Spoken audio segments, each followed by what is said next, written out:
Hello everyone. ఈ రోజుల్లో తెలగపిండి వడియాలు తినేవాళ్ళు ఎవరైనా ఉన్నారంటే మా బావకే ఇవ్వచ్చు ఫస్ట్ ప్లేసు. అంత ఇష్టం అనమాట.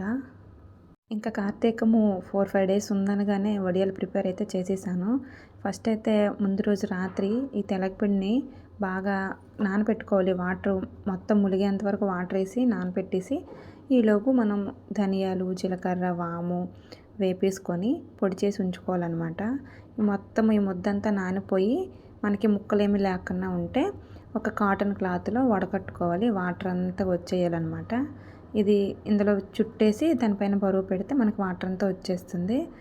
ఇంకా దీనిపైన బరువు పెట్టేసి ఒక పక్కకు ఉంచేసాను. ఈలోపు మనం ధనియాలు, జీలకర్ర, వాము ఏపినవి పొడి చేసేసాను అనమాట. ఇంకా దాని తర్వాత అల్లము, వెల్లుల్లి, పచ్చిమిర్చి కూడా దీనికి కారం అనమాట. అదేని బాగా పడుతుంది. ఒక్కొక్కరు ఒక్కొక్కలా చేస్తారనమాట. నేను ఫైన్ పేస్ట్ చేసేస్తాను. ఇందులో మధ్యలో ఏమి తెలగపిండి ముద్దలో వాటర్ అంతా పోయిన తర్వాత దాన్ని ఒక తప్పెల్లో తీసుకొని ముందుగా మిక్సీ చేసుకున్న అల్లము, వెల్లుల్లి, పచ్చిమిర్చి పేస్టు అండ్ ధనియాలు, వాము, జీలకర్ర పొడి ఇంకా ఉప్పును కూడా కలుపుకొని మొత్తం అంతా బాగా కలిపేశాక మనకి పులవాలి అంటే ఒక 1 డే 1.5 డే బయట ఉంచేస్తే అలానే పులుస్తుంది. లేదనుకుంటే కొంతమంది నిమ్మకాయ కూడా పిండుతారు.